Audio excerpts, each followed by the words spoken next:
In your packet, there is a list that says Science Safety Checklist. And we are going to be doing more activities that deal with science. And for that, there are a few things that we need to be aware of. One, we always want to be safe. So here's a checklist that just makes us say, okay, I've covered my bases. So the first one says, I will think ahead.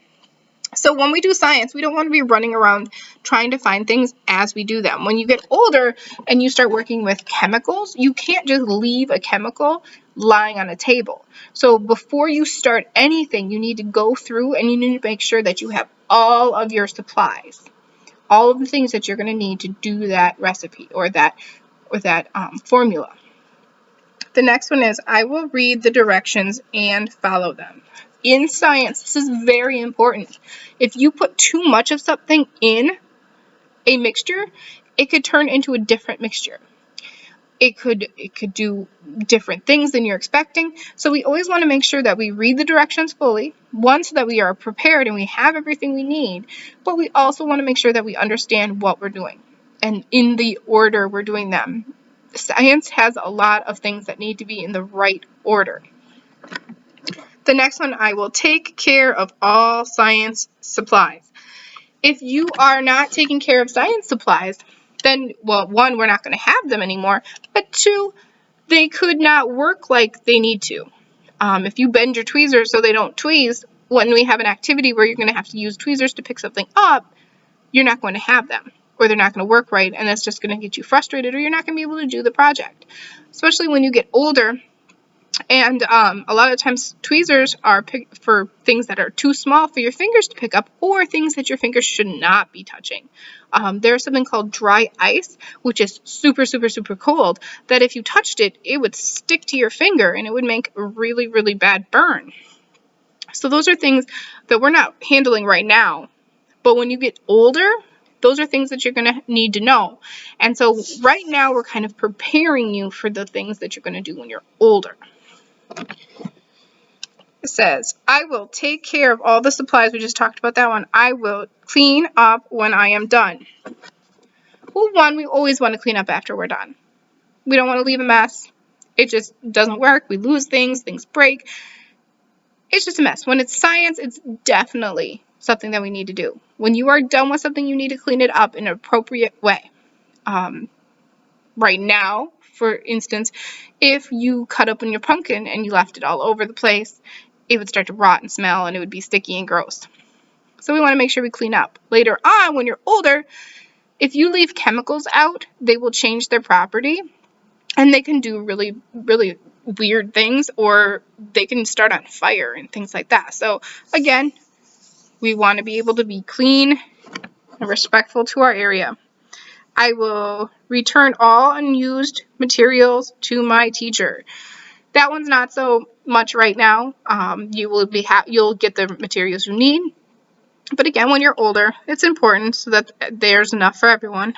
I will be careful. I will follow all of the cautions.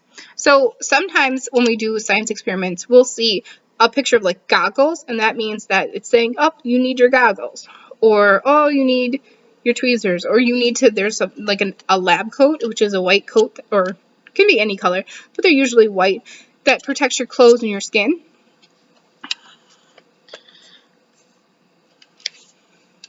I will not taste things I am using in an investigation unless my teacher tells me. This is a big one.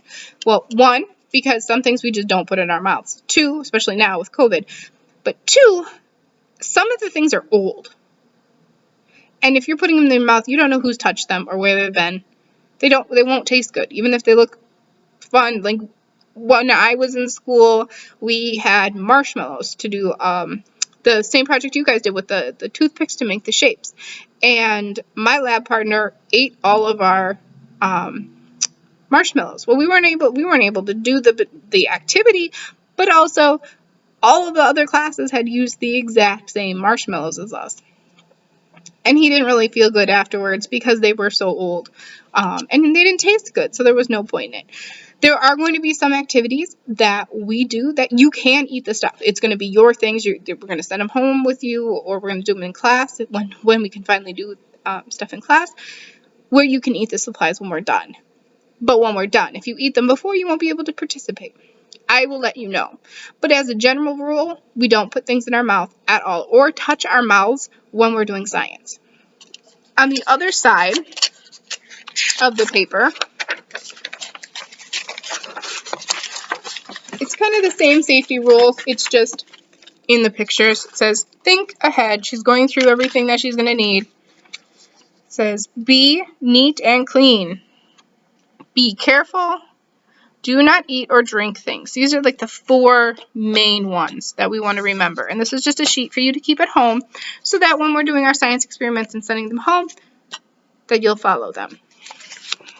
Most and everything we do we'll do this year, none of it's going to hurt you. It's just I want to prepare you for when you're older, because a lot of the times when kids aren't able to use goggles and things like that, and then they go into a place that does a lot of science, they're not used to wearing goggles, or they're not used to the equipment, and many classes are just going to assume you know how to use them. So we want to make sure that you know how to use them and be prepared.